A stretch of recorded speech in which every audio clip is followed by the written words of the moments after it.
Ameen rounds உங்களை அன்போடு வரவேற்கிறது. Doctor MS. உதயமூர்த்தி அவர்கள் எழுதிய எண்ணங்கள் என்ற புத்தகத்தின் வாசிப்பு. எண்ணம் செயலாய் பழக்கமாய். ஒரு மனிதனின் பழக்க வழக்கங்கள் அவனை அறிந்து கொள்ள உதவும் நல்ல மனக்கண்ணாடி என்று அறிஞர்கள் சொல்றாங்க.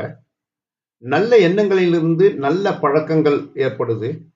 அதே போல நல்ல பழக்க வழக்கங்களை வலுக்கட்டாயமாக அனுசரிப்பதன் மூலம் நமது மன ஓட்டங்களை, எண்ணங்களை மாற்றலாம். சுத்தமான சலவை வேஷ்டியையும் சலவை சட்டையையும் அணிந்து புறப்படும் போது மனசுல எழும் ஒரு புத்துணர்ச்சியை, ஒரு திருப்தியை, பெருமையை ஒரு கணம் நினைத்து பாருங்க. புதிதாக போகும் ஓர் அலுவலகத்தினுள் எல்லாம் கச்சிதமாய், ஒழுங்காக, துப்புரவாக இருக்கும் ஒரு நிலை நம் மனசுல எப்படி ஒரு சுறுசுறுப்பை ஏற்படுத்துது என்று எண்ணி பாருங்க. மனம் துயரத்திலோ சோகத்திலோ மூழ்கும் போது ஓர் இனிமையான பாட்டை முணுமுணுத்து பாருங்க. நம் மனநிலை மாறுபடுவதை உணர்வீங்க. பிரச்சனைகளுடன் வரும் மனநோயாளிகளை முதலில் மன மருத்துவர் ஓர் இதமான சாய்வு நாற்காலியில படுக்கச் சொல்றாரு. இதமான படுக்கை ஒரு நிம்மதியையும் பாதுகாப்பையும் பெறுகிறது. இதனால் என்ன நிலை மாறுது. ஊமைத்துறை ஒரு துரும்பை கையில் எடுத்து அதை 4ஆக கிள்ளி உள்ளங்கையில வைத்து ஊதுவாராம்.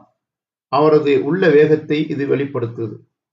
திறமைமிக்க திரைப்பட இயக்குனர்கள் கதாபாத்திரத்தினுள் கோபத்தையோ உணர்ச்சியையோ வசனம் மூலம் வெளிப்படுத்துவதை விட்டு கதாபாத்திரத்தின் ஒரு சிறு செயல் மூலம் மன ஓட்டங்களை காட்டுறாங்க.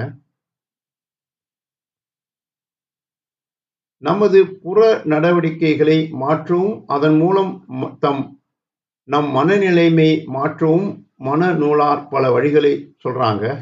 முகத்தில புன்னகையை தவழ விடுங்கள். கொஞ்சம் கம்பீரமாக நின்று பாருங்க.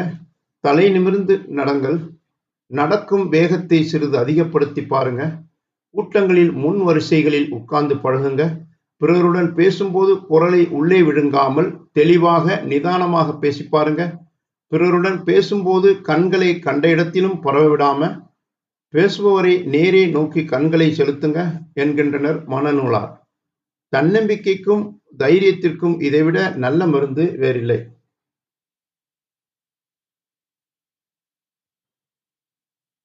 நல்ல நண்பர்களுடன் பழகுவது நல்ல பழக்க வழக்கங்களை ஏற்படுத்தும். சிறந்த அறிஞர்களுடன் பழகுவது நமது அறிவு நிலையை மன அளவில் உயர்த்தும். சிறந்த லட்சியவாதிகள் பேச கேட்பது நமது லட்சியங்களுக்கு ஒரு புதிய ஊக்கத்தை, உயிரை கொடுக்கும். இதைத்தான் இனம் போன்றின மல்லான் கேண்மை என்று வள்ளுவரும், குலத்தளவே யாகுமாம் குணம் என்று ஒவ்வையும் கூறுகிறாங்க. மழை பெய்யும் போது சனியம் பிடிச்ச மழை என்பதோ, வெயில் எரிக்கும் போது பாழாய்ப்போன சூரியன் என்பதோ நிலைமையிலே மாற்றுவதில்லை. அப்படி பேசுவது நமது பழக்கம். மாறாக அமெரிக்காவில குளிர் 50க்கு கீழே செல்லும் போது காற்று இல்லாமல் இருக்கிறது, அது நம் அதிர்ஷ்டம் என்பாருங்க. அவர்களுடைய மனநிலை இயற்கை நிலையை நம்மால் மாற்ற முடியாத போது வீணாக குறைப்பட்டுக் கொள்வானேன். குறைப்படுவது மேலும் சங்கடத்தை அதிகமாக்குமே தவிர குறைக்காது. ஆகவே சந்தோஷமான மனநிலையை ஏற்படுத்துவதன் மூலம் புறச் சூழ்நிலையின் கொடுமையை சற்று குறைக்க முடியாதா என்பதுதான் அவர்களின் வாதம். அதுபோல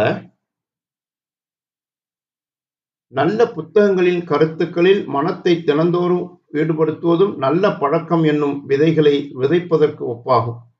அழுகுரல் மனிதர்கள் நம் மனசக்தியை வடித்து விடுறாங்க. அவர்களுக்கு எதிராக நாம் நம்மை காத்து கொள்ள வேண்டும். நம்மை அறியாது நாம் ஏற்படுத்திவிட்ட சில மனப்பழக்கங்கள் கிடைப்பதை விட்டுவிட்டு கிடைக்காததை எண்ணி பொறுமும் மனநிலை, காரியங்களை முடிக்காமல் பாதியில விட்டுவிடும் அவநம்பிக்கையும், தாழ்வு மனப்பான்மையும், கையாளாகத்தனமும், பிறர் என்ன சொல்லுவாங்க என்று எதற்கும் அஞ்சும் பேதமை, சென்றதை எண்ணி குமையும் சீரழிவு, சிறிய விஷயங்களை பெரிதுபடுத்தும் சிலரது பொழுதுபோக்கு, எதிலும் குற்றம் கண்டுபிடித்துக் கொண்டு நம் வாழ்க்கையையும் பிறர் வாழ்க்கையையும் தரமாக அடித்துக் கொள்ளும் சிலரது சிந்தனை ஓட்டம், தன்னைத்தானே எதற்கும் நொந்து கொண்டு தன்னைத்தானே தாழ்த்தி கொண்டு வாழும் ஜீவாத்மாக்களின் மனநிலை, இவை அனைத்தும் எண்ணமாய், நம்பிக்கையாய், பழக்க வழக்கமாய் போய்விடும் அபாயம் உண்டு. இவற்றை உணர்ந்து நம்மை நாம் காத்துக்கொள்ள வேண்டும். இதில் நாம் கவனமாயிருக்கணும்.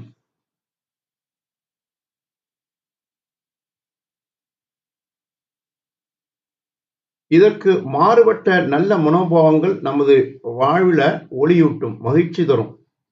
வாழ்வில் தொட்டார் சுருங்கியாய் இல்லாமல் ஒரு சகிப்புத்தன்மையை வளர்ப்பது, காரியங்களைக் கண்டு பயந்து அஞ்சுவதற்கு பதில் துணிந்து செய்யத் துவங்குவது, சோம்பேறித்தனமாய் காரியங்களை ஒத்திப் போடுவதற்கு பதில் அதில் சிறிது சிறிதாக நுழைந்து வெற்றி காண்பது, இவை அனைத்தும் மனிதனின் மனநிலையிலிருந்து மனிதன் குணநலனாக மாறுது.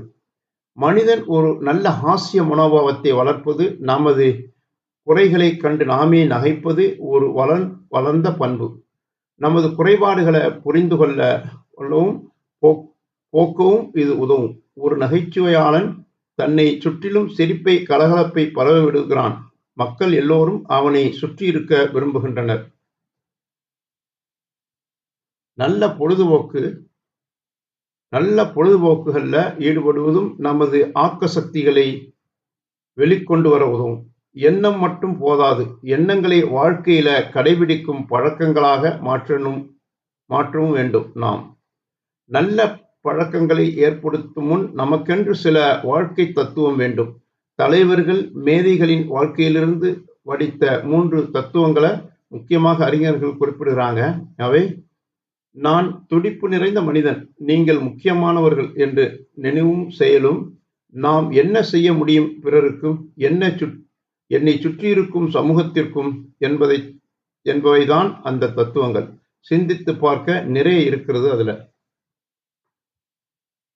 Thanks for watching. Please subscribe our YouTube channel.